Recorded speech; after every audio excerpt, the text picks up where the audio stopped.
لله رب العالمين والصلاة والسلام على رسوله سيد المرسلين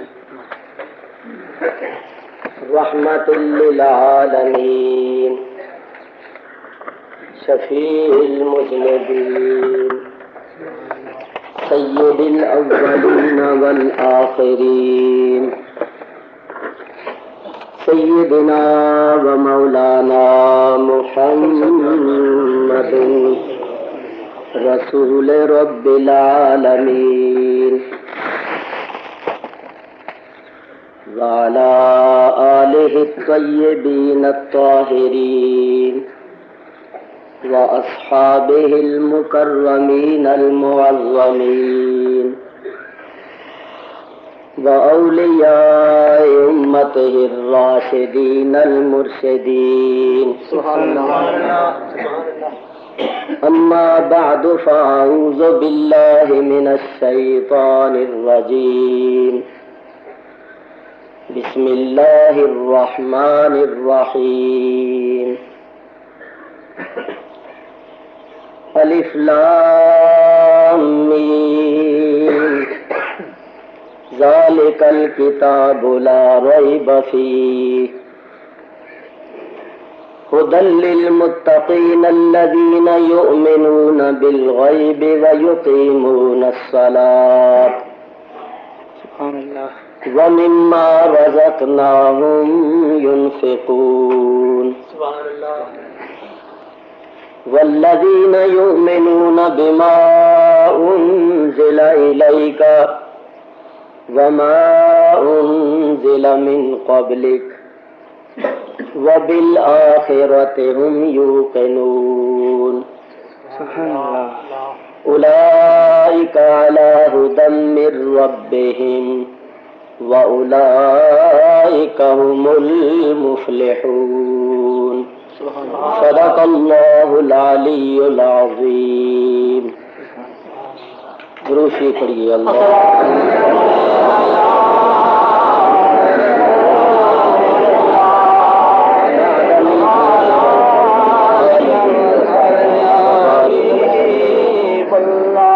صلاۃ والسلام علیک یا رسول اللہ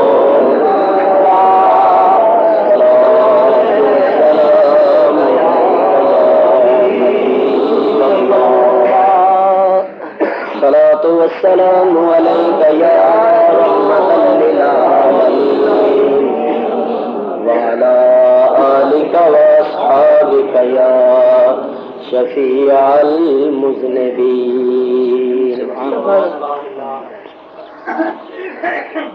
حمد و صلاۃ کے بعد میں نے آپ حضرات کے سامنے سورہ بقرہ کی 5 ابتدائی آیتیں تلاوت کی ہیں. ان آیات کا ترجمہ اور چند تفسیری فوائد بیان کرنے سے پہلے میں آپ حضرات کی خدمت میں ایک عرض کر دوں، وہ یہ ہے کہ آپ حضرات جانتے ہیں کہ اس وقت ہمارا ملک کتنے نازک دور سے گزر رہا ہے. آپ کے پڑوس میں افغانستان میں کیا ہو رہا ہے، ہندوستان میں کیا ہو رہا ہے، مسلمانوں کو زندہ جلایا جا رہا ہے، قتل کیا جا رہا ہے،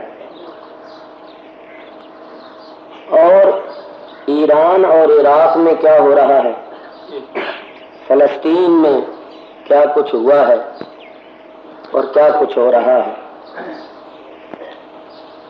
اللہ تعالیٰ کے فضل و کرم سے ہمارے ملک پاکستان میں امن ہے، سلامتی ہے، لیکن دشمنوں کے ایجنٹ جو اس ملک میں آئے ہوئے ہیں وہ چاہتے ہیں کہ پاکستان میں بھی امن اور سلامتی کو ختم کر دیں اور اس کو بھی فتنہ و فساد کی آماجگاہ بنا رہے. چنانچہ کراچی میں ابھی جو کچھ ہوا ہے وہ تفصیلی طور پر آپ کے علم میں نہیں ہے. ابھی تک وہاں کرفیو لگا ہوا ہے بعض علاقوں میں. میں مجلس شورا کا ممبر بھی ہوں اور کراچی کا جسٹس آف پیس بھی ہوں. جسٹس آف پیس کا مطلب یہ ہوتا ہے کہ امن و امان قائم رکھنے والا جج. تو میرا تو یہ فریضہ ہے کہ میں امن و امان قائم رکھوں اور ہر اس صورت حال کا مقابلہ کروں جو امن و امان کو خطرے میں ڈالنے والی صورت ہو سکتی ہے. کل اسمبلی میں بھی ہم نے اسی بات پر زور دیا ہے اور آپ نے آج اخباروں میں پڑھا ہوگا کہ شیعہ اور سنی اور سب حضرات نے ایسی تقریریں کی ہیں جن کا مقصد یہی ہے کہ ہم سب کو متحد ہو کر اور متفق ہو کر رہنا چاہیے. تو میرے بزرگوں اور دوستوں، میں آپ کے اس گاؤں میں پہلی مرتبہ آیا ہوں. ہمارے محترم بھائی جناب تبسم بخاری صاحب 2-3 مرتبہ میرے پاس تشریف لے گئے اور میں یہاں آیا ہوں. میرے یہاں آنے کا مقصد کسی قسم کی اختلافی تقریر کرنا یا کسی فرقے کے متعلق کچھ کہنا یا کسی کی دل آزاری کرنا نہیں ہے. سبحان اللہ. میں کوشش کروں گا کہ آپ حضرات کے سامنے ایسی باتیں کروں جن باتوں سے اختلاف کو ہوا نہ ملے بلکہ اختلاف ختم ہو. سبحان اللہ. کسی فرقے پر کیچڑ اچھالنا، کسی کو برا بھلا کہنا، یہ نہ اپنا طریقہ ہے اور نہ اس سے کوئی فائدہ ہوتا ہے.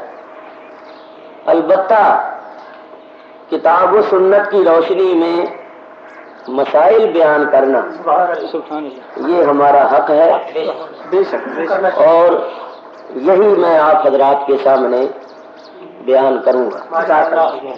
اور اپنے تمام دوستوں سے، چاہے وہ موافق ہوں چاہے وہ مخالف ہوں، سب سے پرزور اپیل کروں گا کہ وہ میری باتوں کو توجہ سے سنیں. سبحان اللہ. یہ نہ دیکھیں کہ کہنے والا کون ہے، یہ دیکھیں کہ کیا کہہ رہا ہے. سبحان اللہ. اور اگر بات سچی ہو تو اس کو وہ مان لیں. وما توفیقی الا باللہ العلی العظیم. میں نے آپ حضرات کے سامنے سورہ بقرہ کی 5 ابتدائی آیتیں تلاوت کی ہیں. ان آیتوں میں اللہ تبارک و تعالی نے ایمان والوں کی اور فلاح پانے والوں کی چند نشانیاں بیان فرمائی. اللہ تعالیٰ ارشاد فرماتا ہے الف لام میم. اس کا حقیقی مطلب اور مفہوم اللہ تعالیٰ جانتا ہے اور اللہ تعالیٰ کے بتانے سے اس کا رسول جانتا ہے. ان حروف کو حروف مقطعات کہا جاتا ہے. چونکہ یہ حروف الگ الگ پڑھے جاتے ہیں اسی واسطے ان کو مقطعات کہا جاتا ہے. یہ اللہ اور اللہ کے رسول صلی اللہ علیہ وآلہ وسلم کے درمیان اسرار و رموز ہیں. سبحان اللہ. جن کو آج کل کی اصطلاح میں کہتے ہیں کوڈ ورڈ، یعنی مخفی بات، جیسے کہ کوئی ملک کا بادشاہ ہو، صدر ہو، اور فوج کا کمانڈر ان چیف ہو، تو وہ ٹیلی فون پر آپس میں بعض ایسی باتیں کرتے ہیں کہ ان باتوں کو وہ دونوں تو سمجھتے ہیں مگر کوئی تیسرا نہیں سمجھتا. گویا یہ اللہ اور اللہ کے رسول صلی اللہ علیہ وسلم کے درمیان اسرار و رموز ہیں، بھید ہیں. ان کا مطلب اللہ اور اللہ کا رسول ہی جانتا ہے. میان عاشق و معشوق رمزیش، کرامن کاتبین ہم خبر نہیں. اس واسطے ان کو راضی رہنے دیجئے اور آگے چلیے. اللہ تعالیٰ ارشاد فرماتا ہے ذالک الکتاب لا ریب فیہ، یہی وہ کتاب ہے جس میں کوئی شک و شبہ نہیں. قرآن کریم کے سر ورق پر یوں کہیے کہ قرآن کریم کے شروع میں، قرآن کریم کے دروازے پر اللہ تعالیٰ نے یہ بورڈ لگا دیا ہے کہ اے قرآن پڑھنے والوں اور اے قرآن سننے والوں، اس قرآن کو پڑھنے اور سننے سے پہلے یہ جان لو، یہ مان لو کہ یہ وہ قرآن ہے، یہ وہ کتاب ہے جس میں کسی قسم کا شک و شبہ نہیں. یہ ہر قسم کے شک اور شبے سے پاک ہے. اس قرآن کو اللہ تعالیٰ نے نازل کیا اور اللہ تعالیٰ نے ہی اس کی حفاظت کا ذمہ لیا ہے. اللہ تعالیٰ ارشاد فرماتا ہے انا نحن نزلنا الذکر وَإِنَّا لَهُ لَحَافِظُونَ. اس ذکر مبارک کو ہم نے ہی نازل کیا ہے اور ہم ہی اس کی حفاظت کرنے والے ہیں. اگلا جا ایسا نہ بولو. میرے بزرگوں اور دوستوں، آپ سمجھ سکتے ہیں کہ جس چیز کی حفاظت کا ذمہ اللہ تعالیٰ لے لے، اس میں کسی قسم کی گڑبڑ، تبدیلی، کمی بیشی نہیں ہو سکتی. کسی قسم کی تبدیلی یا کمی بیشی اس صورت میں ہو سکتی ہے جبکہ حفاظت کرنے والے میں چند باتیں پائی جائیں. سبحان اللہ. یا تو وہ حفاظت کرنے والا محافظ سو جائے، سبحان اللہ، غافل ہو جائے، تو گڑبڑ کرنے والا، چوری کرنے والا اس کی نیند اور غفلت سے فائدہ اٹھا کر سبحان اللہ اپنے مقصد میں کامیابی حاصل کرے. دوسری صورت یہ ہو سکتی ہے کہ حفاظت کرنے والا محافظ کہیں چلا جائے، غیر حاضر ہو جائے، تو چور یا گڑبڑ کرنے والا اس کی غیر حاضری سے فائدہ اٹھا کر گڑبڑ کرنے میں کامیاب ہو جائے. تیسری صورت یہ ہو سکتی ہے کہ حفاظت کرنے والا محافظ کمزور ہو اور گڑبڑ کرنے والا طاقتور ہو، اور وہ اس کی کمزوری سے فائدہ اٹھائے اور اس کے سینے پر چڑھ بیٹھے اور اس کا گلا دبا کے کہے خبردار اگر تو بولا تو تیری جان نکال دوں گا. تو وہ محافظ کمزور ہونے کی وجہ سے دب جائے اور کچھ نہ بولے، اور گڑبڑ کرنے والا گڑبڑ کرنے میں کامیاب ہو جائے. چوتھی صورت یہ ہو سکتی ہے کہ حفاظت کرنے والا محافظ گڑبڑ کرنے والوں یا چوری کرنے والوں سے مل جائے کہ بھائی نصف لی و نصف لکم، آدھا میرا اور آدھا تیرا. تو یہ چار صورتیں ہوں تو گڑبڑ کرنے والا، چوری کرنے والا کامیاب ہو سکتا ہے، ورنہ نہیں. اب میں آپ سے پوچھتا ہوں، بتائیے اللہ تعالیٰ کبھی غافل ہوتا ہے، کبھی سوتا ہے؟ لا تأخذہ سنۃ ولا نوم، نہ اس کو نیند آتی ہے اور نہ اس کو اونگ آتی ہے، وہ سونے سے اونگنے سے پاک، غیر حاضر ہونے سے بھی پاک ہے، وہ کہیں جا نہیں سکتا، ایسا نہیں ہو سکتا کہ وہ کسی جگہ حاضر ہو اور کسی جگہ غیر حاضر ہو، وہ جانے آنے سے غیر حاضر ہونے سے بھی پاک،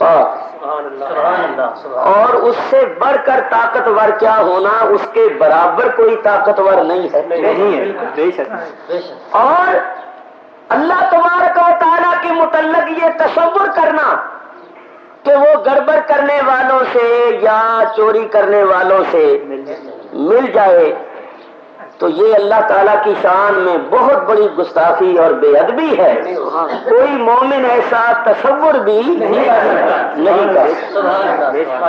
تو اللہ تعالیٰ نے اس قرآن کی حفاظت کا ذمہ لیا، لہذا ہمارا یہ ایمان ہے کہ قرآن کریم اللہ تعالیٰ نے اتارا اور اللہ نے اس کی حفاظت کا ذمہ لیا اور وہ حفاظت فرما رہا ہے، اور اس کی دلیل کیا ہے؟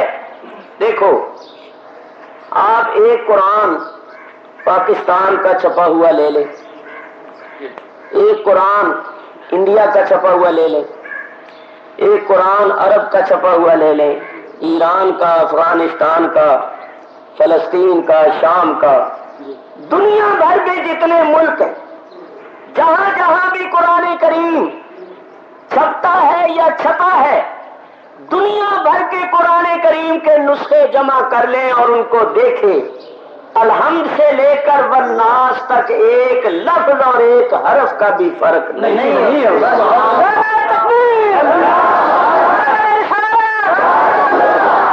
یہ اللہ تعالیٰ کی حفاظت کا ادنا سا کرشمہ، غیر مسلم بھی اس قرآن کو چھاپتے ہیں تو وہ بھی مسلمانوں کو بٹھاتے ہیں، ان کی ڈیوٹی لگاتے ہیں کہ بڑی احتیاط کرنا، اس میں کسی قسم کا تغیر و تبدل، زیر زبر کا بھی فرق نہ آنے پائے۔ سبحان اللہ۔ اور اللہ تعالیٰ کی حفاظت کی دوسری دلیل کیا ہے کہ 12 14 سال کے بچے آپ کو قرآن کے حافظ ملے۔ سبحان اللہ۔ بالکل، پوری دنیا پھر کے دیکھو، عیسائیوں کی کتاب ہے انجیل، وہ کہتے ہیں ہم اہل کتاب ہیں اور ہماری کتاب کا نام ہے انجیل، ہم ان کو چیلنج کرتے ہیں کہ دنیا میں بسنے والوں کروڑوں عیسائیوں کوئی ایک انجیل کا حافظ دکھا دو،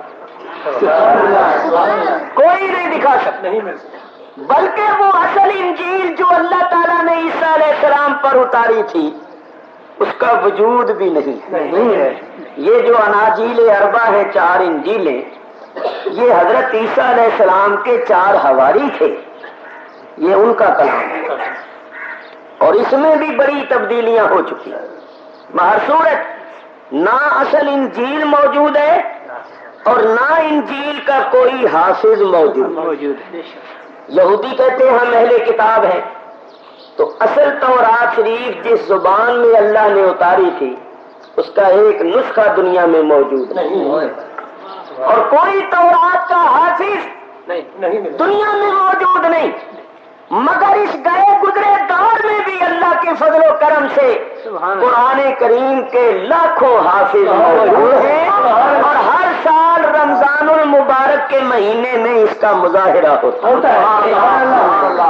چنانچہ دین کے دشمنوں نے، انگریزوں نے یہ منصوبہ بنایا کہ کسی طرح اس کتاب کو ختم کیا جائے، اس کا چھاپنا بند کر دیا جائے، پابندی لگا دی جائے، اس کا بیچنا رکھنا ممنوع قرار دے دیا جائے۔ تو جب انہوں نے یہ منصوبہ بنایا تو ان سے یہ کہا گیا کہ ایک چیز آ کر دیکھ لو، اس کے بعد اس منصوبے پر عمل کر لیں۔ ایک بچے کو مسلح پر کھڑا کر دیا گیا اور اس نے الحمد سے پڑھنا شروع کر دیا، اور انہوں نے سننا شروع کر دیا تو ایک کے بعد دوسرا پھر تیسرا جب چند بچوں نے قرآن شریف سنایا تو ان سے کہا گیا کہ تم چھاپنا تو بند کر سکتے ہو، کاغذوں کے اوپر سے الفاظ تو مٹا سکتے ہو، یہ سینوں اور دلوں کے اندر لکھا ہوا کیسے مٹا؟ انہوں نے ہتھیار ڈال دیے کہ جس کتاب کو اس طرح یاد کر لیا جاتا ہے اور حفظ کیا جاتا ہے اور یہ سلسلہ مسلمانوں میں قائم ہے، اس کتاب کو دنیا سے کوئی ختم نہیں کرے گا۔ میرے بزرگوں اور دوستوں، یہ اللہ تعالیٰ کی حفاظت کا ایک ادنا سا کرشمہ ہے۔ اللہ تبارک و تعالیٰ نے اس قرآن کو نازل کیا اور اس قرآن کی حفاظت کا ذمہ لیا۔ آپ کہیں گے کہ پہلی کتابیں جو تھیں تورات انجیل وہ بھی تو آسمانی کتابیں تھیں، وہ بھی تو اللہ کی نازل کی ہوئی کتابیں تھیں، جب ان میں گڑبڑ ہو سکتی ہے تو قرآن میں کیوں نہیں ہو سکتی؟ ان کی اللہ نے کیوں نہیں حفاظت فرمائی؟ کیا وہ اللہ کا کلام نہیں تھا؟ تو اس کے متعلق میں عرض کروں، اللہ تبارک و تعالیٰ نے پہلی کتابیں اتاری مگر اللہ نے ان کتابوں کی حفاظت کا ذمہ نہیں لیا تھا، بلکہ جن قوموں کی طرف اللہ نے وہ کتابیں اتاری تھی ان قوموں کے علماء کو محافظ بنایا۔ قرآن پڑھ کے دیکھ، اللہ تعالیٰ ارشاد فرماتا ہے بِمَسْتُحْفِظُوا مِنْ کِتَابِ اللَّهِ، اللہ تعالیٰ نے یہودیوں کے علماء کو اور عیسائیوں کے پادریوں کو محافظ بنایا، خود اللہ نے حفاظت کا ذمہ نہیں لیا تھا۔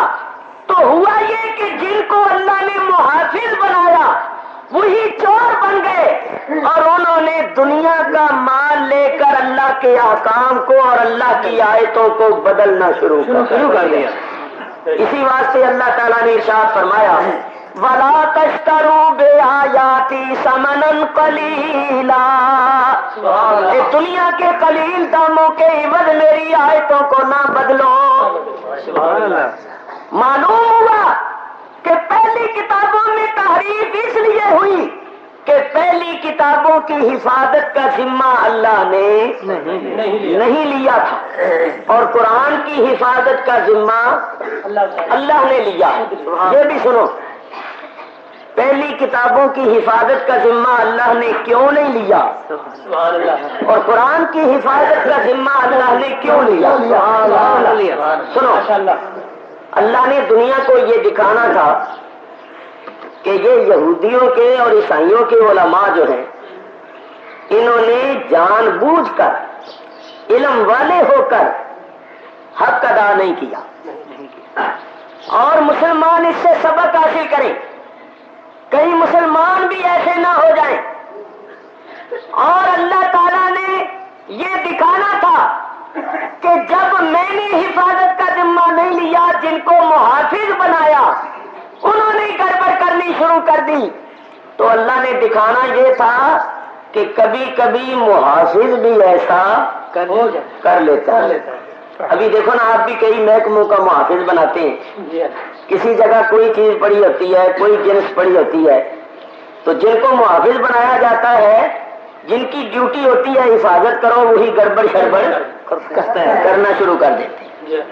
جن کا کام ہوتا ہے کہ رشوت لینے کو روکو، وہ خود رشوت لینا شروع کر دیتے ہیں۔ تو اللہ نے دکھانا یہ تھا کہ اس قسم کی حرکتیں اور اس قسم کے افعال ایک مسلمان کے شایان نشان نہیں ہو سکتے۔ جو مسلمان نہیں ہے وہ تو ایسا کر سکتا ہے مگر مسلمان ایسا نہیں کر سکتا، اور اگر کرے تو اس کا مطلب یہ ہوا کہ وہ مسلمان بھی انہی کے نقش قدم پر چل رہا ہے۔ دیکھو، اور قرآن کی حفاظت کا ذمہ اللہ نے کیوں لیا؟ اس میں بہت بڑی حکمت یہ تھی کہ تورات و انجیل کے نزول کے بعد قرآن نے نازل ہونا تھا اور نبی کریم نے آنا تھا۔ تو اللہ تعالیٰ قرآن میں ارشاد فرماتا ہے کہ اے یہودیوں عیسائیوں، جو تم نے کتابوں میں تحریف تعریف کی اور چھپایا. یبین لکم مما تخفون من الکتاب. جو کچھ تم نے کتابوں میں چھپایا میرا رسول اس کو ظاہر کر رہا ہے. پہلی کتابوں میں جو تعریف ہوئی، جو چھپایا گیا، اس کو رسول اللہ صلی اللہ علیہ وسلم نے آ کر ظاہر کر دیا. تو اگر اس قرآن میں بھی تبدیلیاں ہو جاتی تو رسول اللہ کے بعد تو کسی نبی نے آنا ہی نہیں جو آ کر ظاہر کرتا.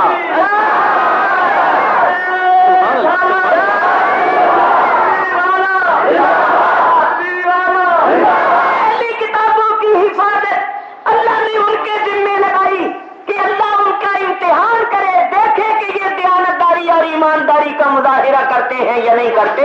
اگر نہیں کریں گے تو میرا رسول آ کر اصل حقیقت کو ظاہر کر دے گا، اور رسول کریم کے بعد تو کسی رسول نے آنا ہی نہیں تھا. اگر قرآن میں گڑبڑ ہو جاتی تو پھر اس کی حقیقت کو ظاہر کرنے والا تو کوئی آنا ہی نہیں تھا. اس واسطے اللہ نے قرآن کی حفاظت کا ذمہ خود لے لیا. اللہ تعالیٰ نے ارشاد فرمایا میرے حبیب تیری نبوت کا سلسلہ قیامت تک رہے گا، اور قرآن کی تعلیمات اور ہدایت کا سلسلہ قیامت تک رہے گا. میرے پیارے تیری جان کی حفاظت بھی میں لیتا ہوں اور قرآن کی حفاظت کا ذمہ بھی میں لیتا ہوں. بولو پہلے نبیوں کو دشمنوں نے قتل کیا یا نہیں کیا؟ وَقَتْلَهُمُ الْأَنْبِيَاءَ بِغَيْرِ حَقٍّ. نبیوں کو بے گناہ قتل کیا دشمنوں نے، مگر نبی کریم کی جان کا اللہ نے ذمہ فرمایا واللہ یعصمک من الناس. اے میرے حبیب اللہ تیری جان کو لوگوں سے بچائے گا. تو کافروں نے کتنے منصوبے بنائے، کتنی مرتبہ قتل کی کوششیں کی. اللہ نے آیت اتاری یریدون لیطفئوا نور اللہ بافواہہم واللہ متم نورہ ولو کرہ الکافرون. یریدون لیطفئوا نور اللہ. کافر یہ ارادہ کرتے ہیں کہ اللہ کے نور کو بجھا دیں. ذرا سوچو، اللہ تعالیٰ نے آپ کو عقل دی ہے، شعور بخشا ہے. وہ اللہ کا نور کون سا تھا جس کو کافر بجھانے کا ارادہ کرتے؟ سبحان اللہ. میں نہیں کہتا، نبی کریم علیہ الصلوۃ والسلام کے صحابہ یہ فرماتے ہیں، تابعین یہ فرماتے ہیں یریدون ان یہلکوا محمدا. کفار یہ ارادے کرتے تھے کہ حضرت محمد صلی اللہ علیہ وسلم کو ہلاک کر دیں، قتل کر دیں. آئے دن منصوبے بناتے تھے. تو اللہ نے آیت اتاری کے کافروں تمہارے ارادے اور منصوبے تو یہ ہیں کہ اللہ کے نور کو بجھا دیں، یعنی حضرت محمد صلی اللہ علیہ وسلم کو قتل کر دیں، ختم کر دیں. واللہ متم نورہ. اللہ اپنے نور کو پورا کرنے والا. وَلَوْ كَرِهَ الْكَافِرُونَ.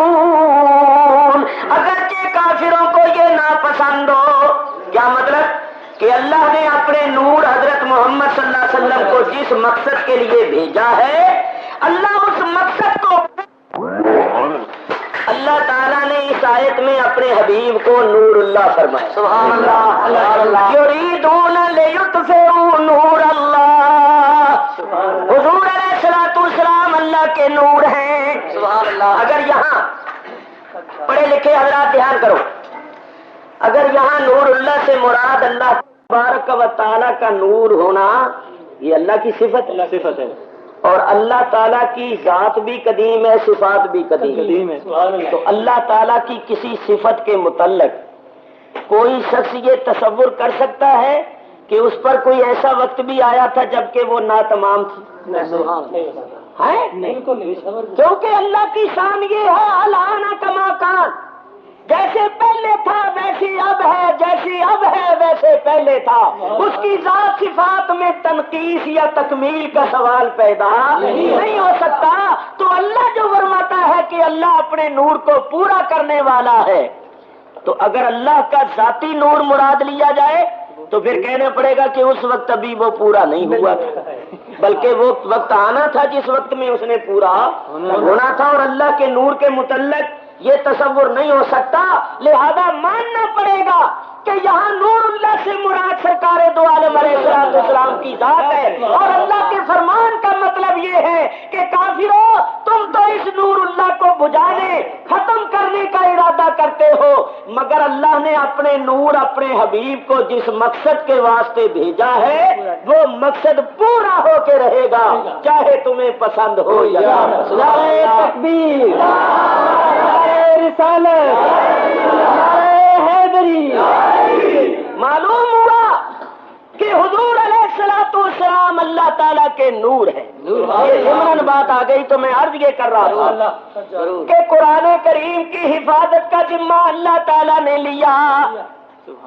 ایک بات اور سننا، بعض لوگ یہ کہتے ہیں کہ قرآن کی حفاظت کا ذمہ تو اللہ نے لیا، مگر قرآن ہے تو وہی، مگر اس کی ترتیب میں غلطی ہے، ترتیب نہیں درست، صحابہ نے ترتیب کو بدل دیا۔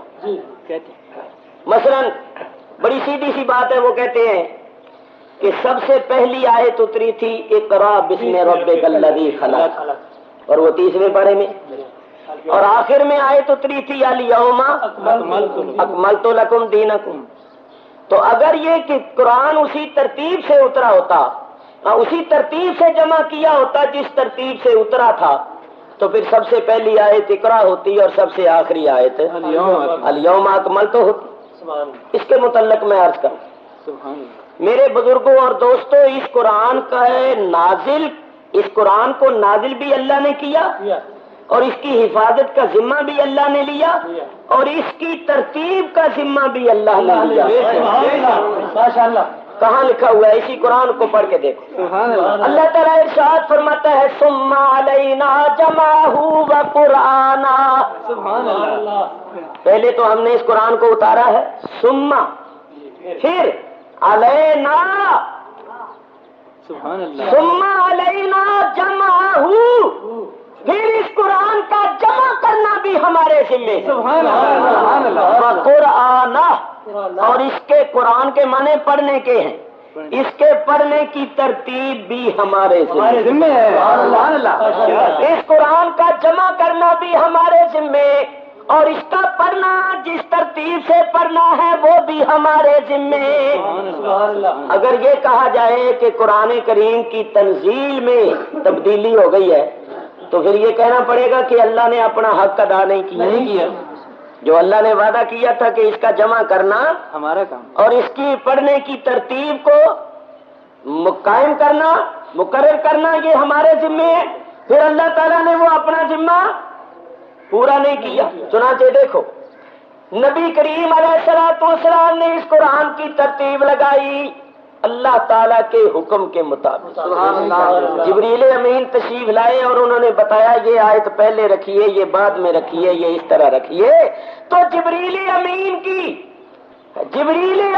کی ہدایت جو اللہ نے جبریل کو دی تھی، جس طرح اللہ نے جبریل کے ذریعے سے قرآن اتارا، اسی طرح اللہ تعالیٰ نے جبریل کے ذریعے سے اس کا جمع اور اس کی ترتیب بھی اپنے حبیب کو بتائی، اور اللہ کے حبیب نے اللہ کی بتائی ہوئی ترتیب کے مطابق اس کو رکھا۔ چنانچہ حضور علیہ السلام خود بھی اس قرآن کا دورہ جبریل کے ساتھ کیا کرتے تھے۔ دورہ کرتے تھے یا نہیں؟ جس طرح آج حافظ کرتے۔ مجھے بتاؤ جب حضور دورہ کرتے تھے جبریل کے ساتھ تو وہ کون سی ترتیب کے مطابق کرتے تھے؟ تو سرکار دو عالم علیہ السلام نے اس کی ترتیب بھی اللہ تعالیٰ کے حکم سے خود لگائی، کیونکہ اللہ فرماتا ہے ثم ان علینا جمعہ، ہم تھوڑا تھوڑا کر کے اتار رہے ہیں، پھر اس کو جمع کرنا اور اس کے پڑھنے کی ترتیب کو قائم کرنا یہ بھی ہمارا ذمہ ہے۔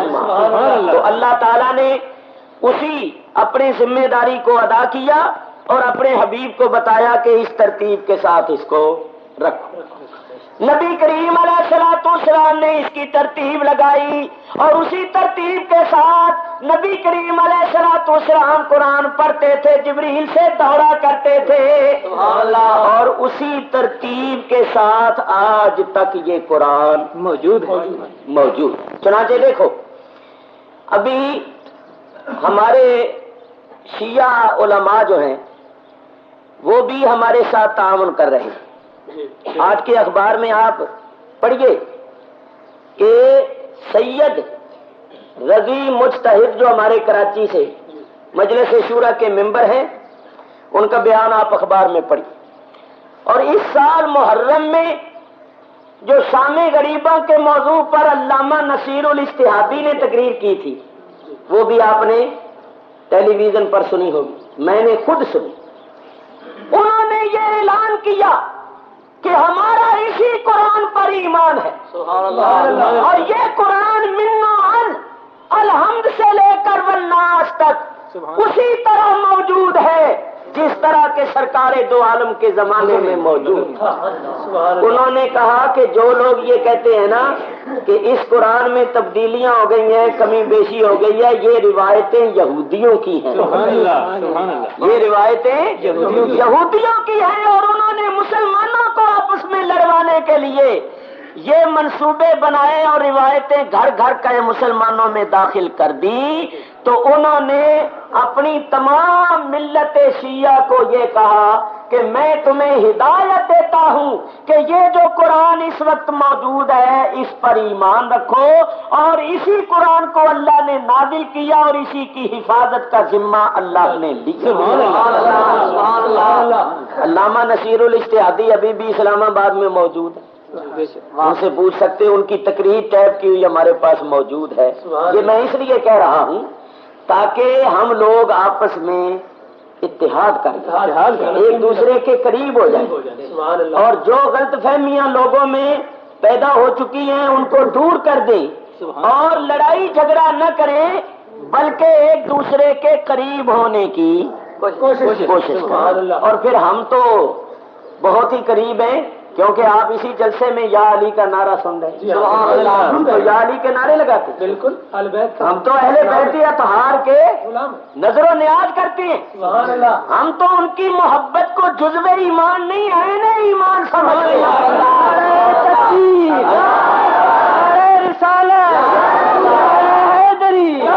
ہمارا تو یہ ایمان ہے کہ جب تک ان پر درود و سلام نہ پڑا جائے نماز ہی نہیں ہوتی۔ درود پڑھتے ہیں ان پر، اللہم صلی علی سیدنا محمد وعلی آل سیدنا محمد۔ ہمارے نزدیک تو ان کی محبت رسول اللہ کی محبت ہے، اور رسول اللہ کی محبت اللہ کی محبت ہے۔ میرے بزرگوں اور دوستوں، یہی وجہ ہے کہ شہنشاہ ولایت حضرت علی کرم اللہ تعالی وجہ الکریم، یہ ہمارا کہ آپ شہنشاہ ولایت، قاسم ولایت، جس کسی کو ولایت ملی ہے یا ملے گی یا ملتی ہے، جب تک حضرت علی کا فیض نہ ہو اور آپ کی مہر نہ لگے کوئی ولی نہیں بنے گا۔ اب ایک بات بتاؤ، ولایت انعام ہے یا نہیں ہے؟ انعام ہے، بے شک انعام ہے۔ اور جب کوئی انعام تقسیم کرتا ہے تو وہ دوستوں کو دیتا ہے یا دشمنوں کو؟ دوستوں کو دیتا ہے نا۔ تو حضرت علی نے مشرق مغرب جنوب شمال میں جتنے ولی بنائے سارے سنی ہی بنائے۔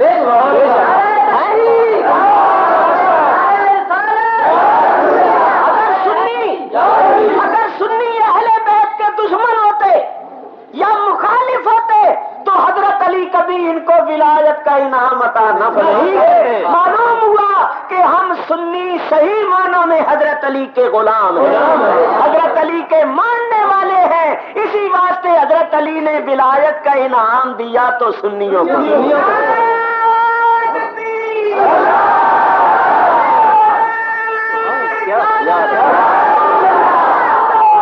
مشرق مغرب جنوب شمال میں لاکھوں کی تعداد میں اولیاء اللہ اور کتب غوث ابدال ہوئے، سب اہل سنت و جماعت ہوئے۔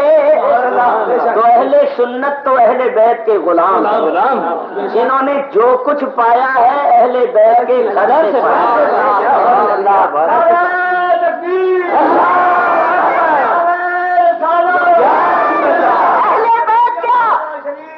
میں کہتا ہوں جس کسی نے جو کچھ بھی پایا اہل بیت کے گھر سے پایا۔ میں تمہیں ایک بات سناؤں، امیر المومنین حضرت عمر فاروق رضی اللہ تعالیٰ عنہ جب آپ کی خلافت کے زمانے میں یہ فارس فتح ہوا، اس ملک کا نام پہلے فارس، اور یہ بہت بڑا ملک تھا جس میں کویت، بصرہ، دبئی، ابو ظبی وغیرہ سب شامل، عراق، ایران، مکران، افغانستان، یہ سب ایک حکومت۔ اس ساری سلطنت میں فارسی بولی جاتی تھی، اس واسطے اس کو فارس کا، سبحان اللہ۔ اور اس سلطنت کا جو بادشاہ تھا اس کا نام تھا خسرو پرویز، لقب تھا اس کا کسرا۔ آپ جانتے ہیں دو سلطنتیں بہت بڑی تھیں، کسرا اور قیصر۔ قیصر روم کا بادشاہ تھا اور کسرا جو تھا یہ فارس کا، یہ ساری ایک سلطنت۔ اس کسرا بادشاہ کو نبی کریم علیہ الصلوۃ والسلام نے خط لکھا کہ مجھ پر ایمان لاؤ۔ اس ظالم نے نبی کریم کے خط کو بڑی حقارت اور نفرت کے ساتھ ٹکڑے ٹکڑے کر کے پھینک دیا۔ قاصد نے وہ ٹکڑے جمع کر لیے اور نبی کریم علیہ الصلوۃ والسلام کی خدمت میں آ کر عرض کیا کہ حضور انہوں نے آپ کے خط کی بڑی بے ادبی کی، بادشاہ نے آپ کے خط کے ٹکڑے ٹکڑے کر دیے اور یہ ٹکڑے۔ حضور نے ارشاد فرمایا جس طرح بادشاہ نے میرے خط کے ٹکڑے کیے ہیں اسی طرح اس کا ملک ٹکڑے ٹکڑے ہو جائے گا، اور جس طرح اس نے میرے خط کو اپنے ہاتھوں سے نکال دیا ہے، اس کو ہاتھ میں نہیں رکھا، اپنے پاس نہیں رکھا، اسی طرح اس کی ساری سلطنت اس کے ہاتھ سے نکل جائے گی اور میرے غلاموں کے قبضے میں آ جائے گی۔ چنانچہ حضرت عثمان غنی رضی اللہ تعالیٰ عنہ کے زمانہ خلافت میں یہ سارا علاقہ فتح ہو چکا تھا اور مسلمانوں کے قبضے میں آ گیا تھا۔ جو بات کرنی ہے وہ اور ہے۔ دیکھو ادھر تو کسرا نے حضور کے خط کی بے ادبی کی، حکومت ہی گئی۔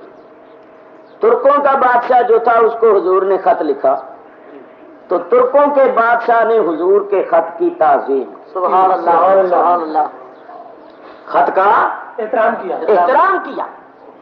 قاصد نے آ کر خبر دی تو نبی کریم علیہ الصلوۃ والسلام نے فرمایا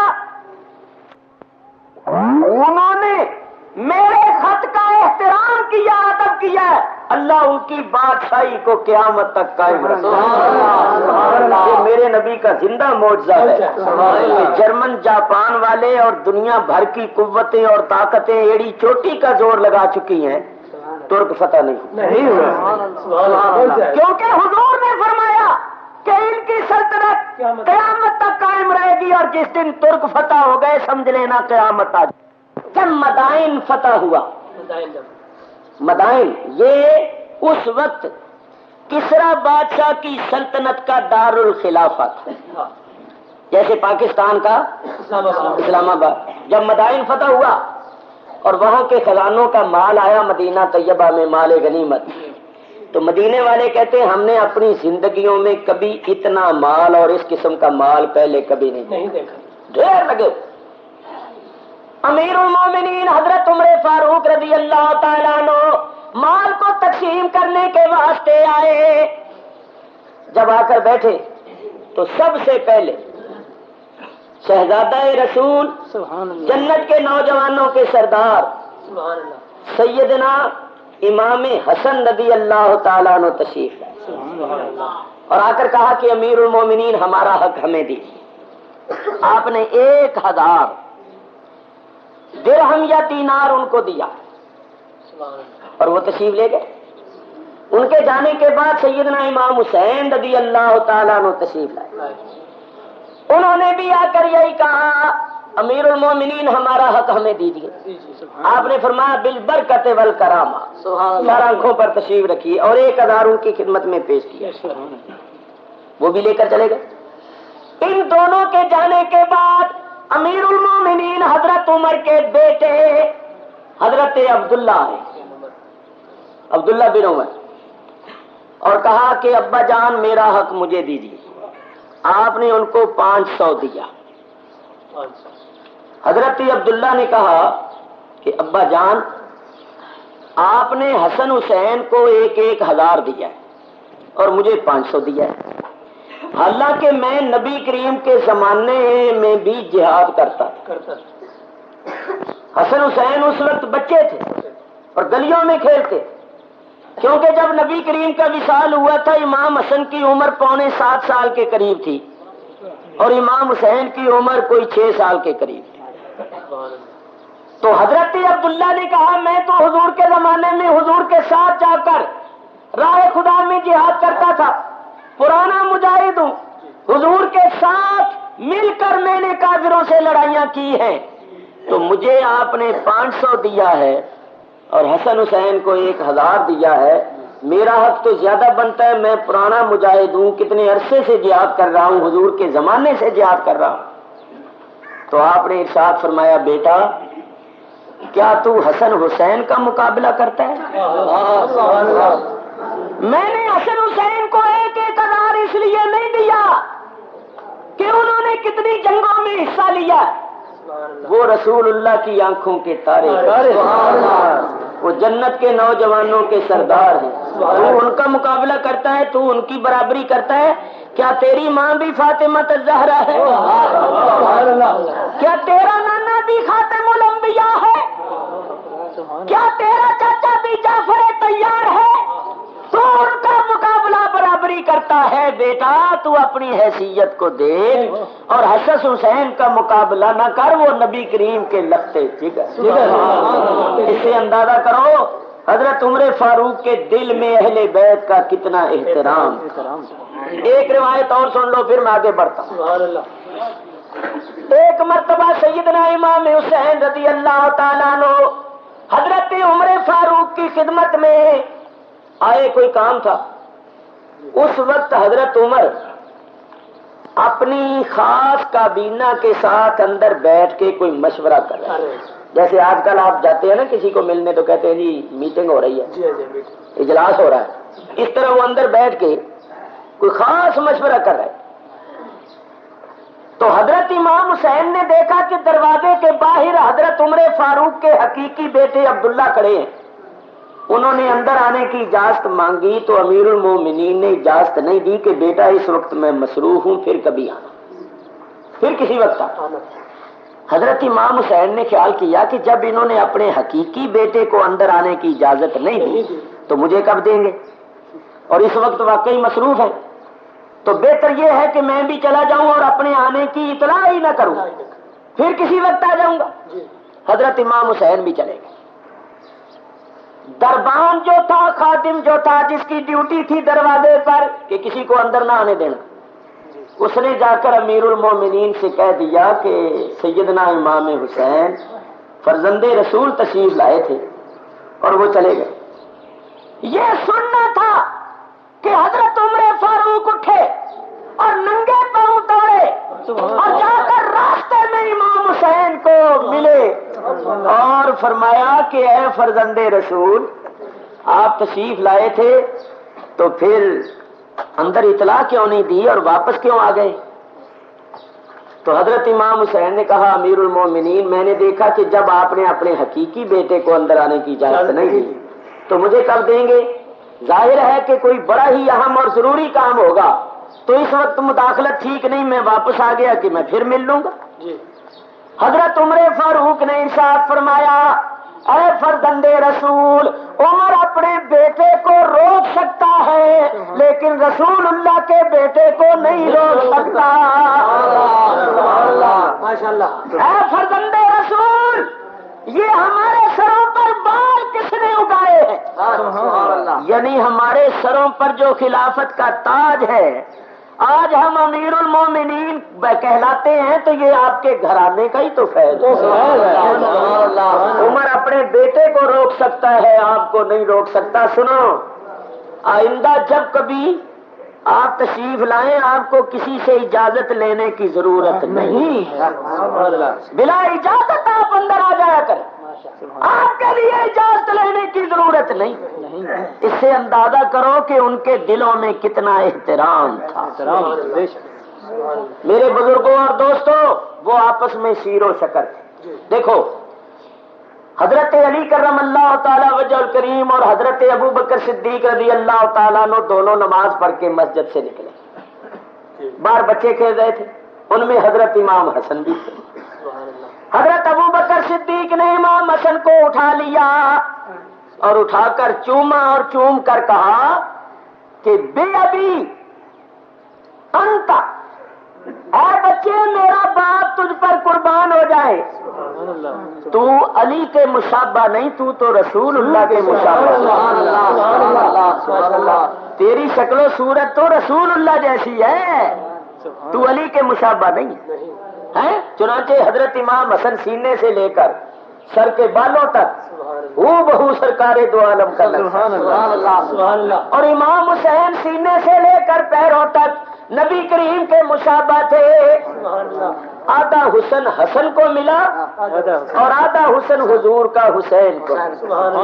اسی واسطے ہمارے اعلیٰ حضرت امام اہل سنت مولانا شاہ احمد رضا خان فاضل بریلوی رحمت اللہ علیہ فرماتے ہیں ایک سینے تک مشابہ، ایک وہاں سے پاؤں تک، ایک سینے تک مشابہ، ایک وہاں سے پاؤں تک، حسن صبتیں ان کے جاموں میں ہے نیما نور کا، اور فرماتے صاف شکل پاک ہے دونوں کے ملنے سے آیا، خط توام میں لکھا ہے یہ دو ورقہ نور کا، اور فرماتے ہیں تیری نسل پاک میں ہے بچہ بچہ نور کا، تو ہے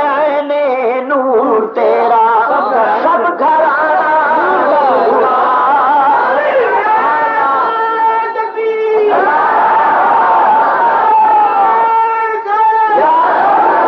تو ہے نور تیرا سب گھرانہ نور کا، حضور کا سارا گھرانہ ہی نور۔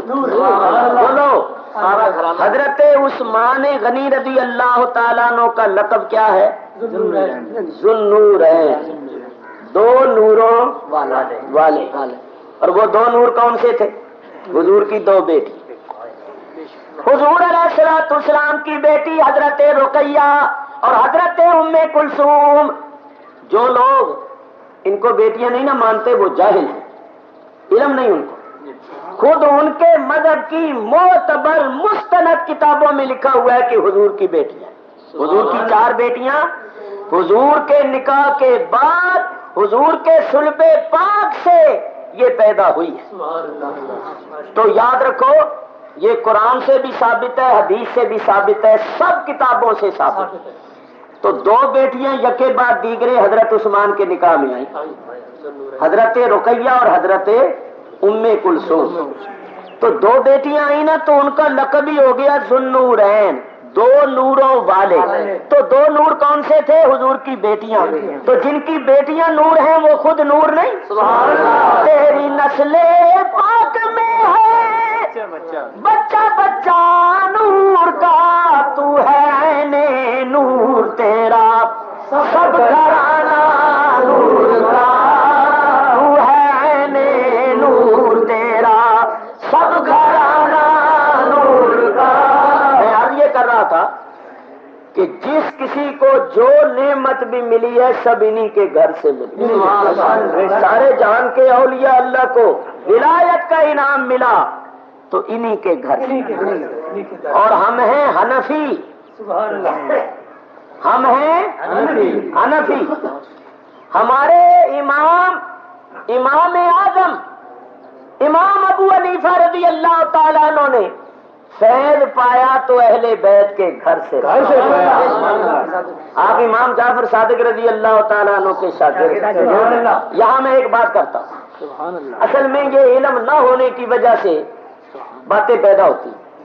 لوگ کہتے ہیں بھئی تم اپنے امام کو امام اعظم کہتے ہو، تو حضرت امام حسن بھی امام ہے، امام حسین بھی امام ہے، 12 امام ہے، تو تم اپنے امام کو امام اعظم سب سے بڑا امام کہتے ہو، تو اس کا مطلب یہ ہوا کہ تم حسن حسین کو چھوٹا امام مانتے ہو اور اپنے امام کو بڑا امام مانتے ہو.